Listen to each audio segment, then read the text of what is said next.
Shalom, shalom. It's your brother Makazah again. You already know what it is. This is Scripture's No Vain Opinions. I want to give all praises to Yahweh, Bahashem Yahweh Shai, which is the name of the Father and the name of the Son. All right, we are the true Israelites of the Bible, us Negroes and indigenous. Come back to our God in spirit and in truth, keeping his laws, statutes, and commandments, and having faith in his Son, Messiah, the King of our nation. All right. So I did the Ladino Volume 1, but I kind of felt like I touched into everything, and this is for the brother. You already know. We was just talking on the video, the comments.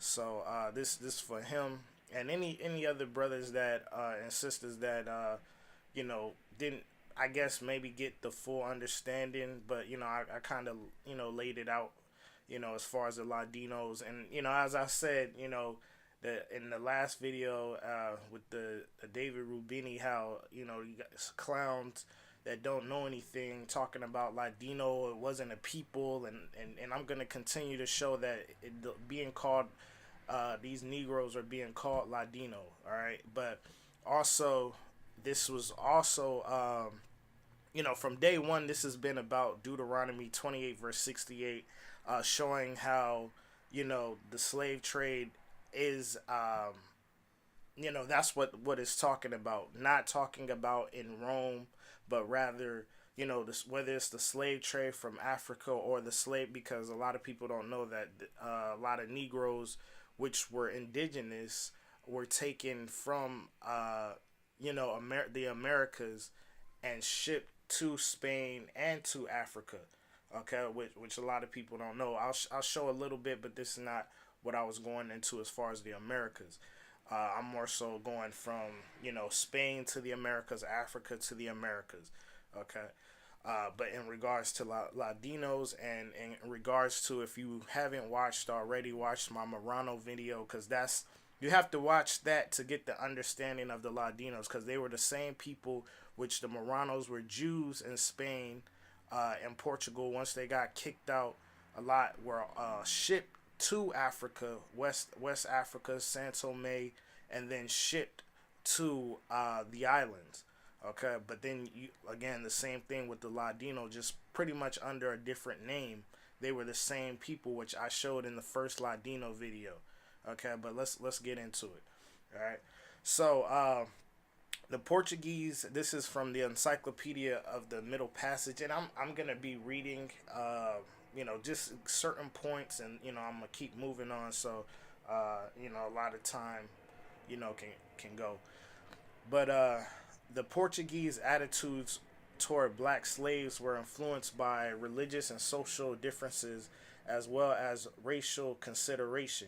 In Spain, slavery had been part of the society long before their colonization of the Americas, and most Africans were legally imported directly after the Spanish conquest. Okay, and as I said before, that you're gonna see the term African, but since if you were following along in the first Ladino video, and like I said, the Marrano, you would know that these Africans were those Israelites or Marranos, Jews that secretly kept Christianity, basically. You would know that. Okay, so it says most Africans were legally imported directly after the Spanish reconquest.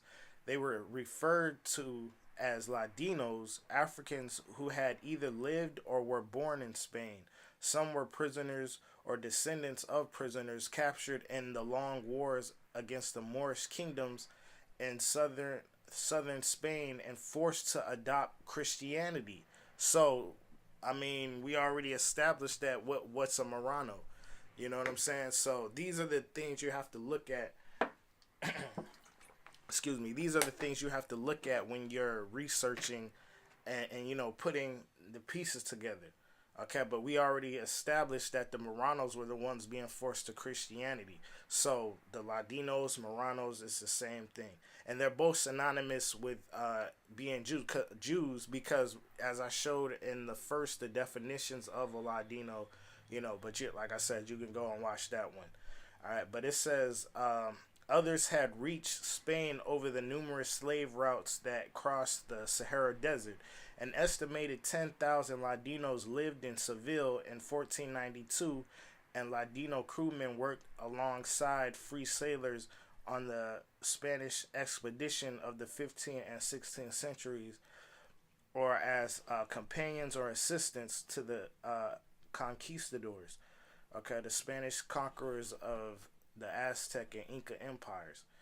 Okay, so you had some, which is further going to show later, and this you had some Ladinos that helped, or not so much helped conquerors, but they once they came out here, they assimilated and went into like native tribes because again they knew they were the same people, Israelites. Okay, so and basically, our and a lot of people so simple. Our people are smart. You know what I'm saying? Like even with this whole thing about natives, had slaves and all, which that when you do more of the research, a lot of the natives that did have slaves were heathens, were Esau, that $5 Indians, what we call them. That as well, but you had, I guess you'll say Negroes had slaves as well, which again you got to be smart that they were taking them to hide them amongst these were runaways. Okay, they weren't just whipping their backs and things like thinking the white man did to us or Esau. Okay, so that's so these kind of conquistadors, it wasn't like they was really out there, killing alongside Esau. Some had to, when but for the most part, a lot of them ran away. Once they came to the Americas.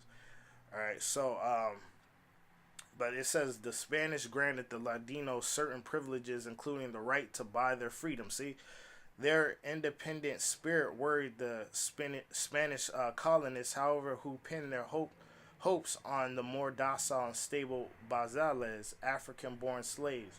Okay, so you had the Ladinos and the Bazales.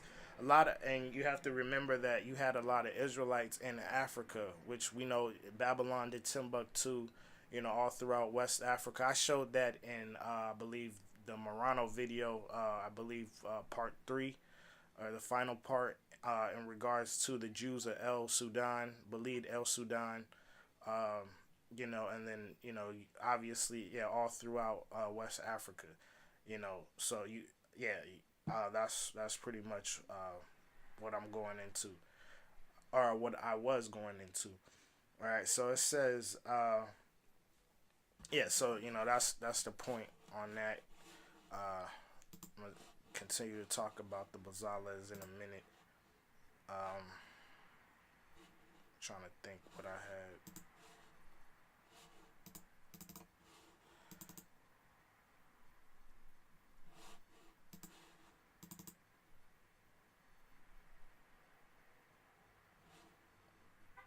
Okay, I'll read this. And this is from the book Slavery from Roman Times to the Early Transatlantic Trade. In 1518, the Hieronymi Affairs, I'm not sure how you pronounce that, on Hispaniola called for the importation of blacks directly from Africa, thus arguing for a change in policy. In the first stages of the slave trade, the crown had specified that only Ladinos, Christianized Spanish-speaking slaves should be allowed passage to the Indies.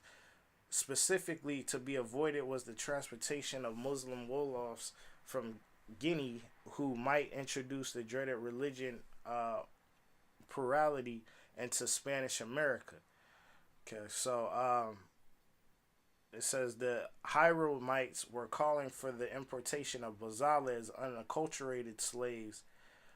In the New World, the term Bazal generally was used to describe an African newly introduced into European-controlled areas, whereas Ladino at first was used for a slave who had been born in Spain or had resided there long enough to acquire the language before he or she was taken to the Indies, or what we say West Indies. So just showing what I was saying, clowns saying, like, it's, as you hear me reading, you're seeing that people are being called Ladino. It's not just the language, okay? But it's ironic that these same people are called Ladino, yet it's a language that's a mixture of Spanish and Hebrew because those were Israelites, okay? All right, the Moranos, and so on and so forth, as I've been bringing out. All right, so let me see. Oh, cause this I didn't know if I was gonna bring this one out.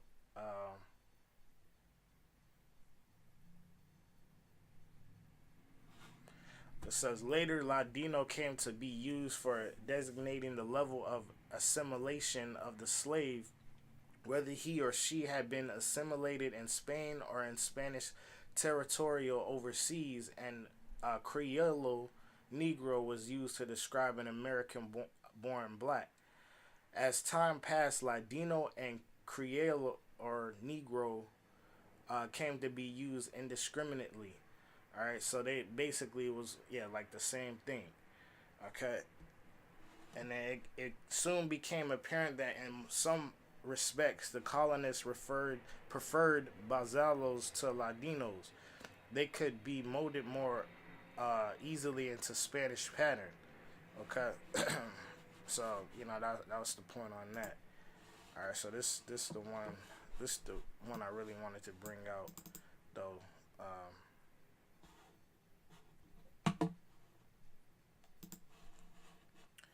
All right, so this is African Caribbeans, a reference guide by Alan West. You can go back. I've been forgetting to say the author's name, but you can go back and check out the author authors' names on the previous sources I gave. But it says Ladinos and Bazales. The exact date of arrival of the first blacks is unknown. Some believe that blacks were brought as early as 1496 to work on the construction of some of the first settlements in Hispaniola. By 1501, a number of blacks brought by their owners directly from Spain lived on the island. Similarly, by 1502, some of the 2,500 Spaniards who came to Hispaniola brought with them an unknown number of blacks. These blacks, many of whom were slaves, others were free, came as salary workers, and having come from Spain, they were acculturated to Spanish Moors. By these time, by this time, black male slaves were assigned to work in the gold mines found on the island. Quickly, these acculturated black slaves called Ladinos. Okay, so again, they were called Ladinos, and again, we know these were Israelites. Discovered that there was a drastic difference between working as a slave in Spain and working as a slave in Hispaniola, where the get rich quick mentality meant working long hours under harsh conditions with insufficient food.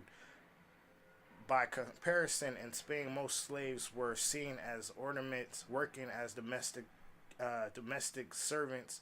Some have argued that during that time, servitude in Spain was permitted by a par- paternalistic attitude on the part of the owners who were rich and belonged to nobility, and that such an attitude characterized the social relationship between masters and their black slaves who worked as servants. All right, so so that's kind of like some being treated a certain way, you know. So it says the tough working conditions black Ladino slaves faced in Hispaniola were would prompt them to end their suffering. Soon, black Ladino slaves began to run away from their masters, secluding themselves in the high mountains. Some runaways found refuge among some Tainos who had luckily escaped a premature death under the Spanish regime, while others ended up forming communities of their. Get the other one.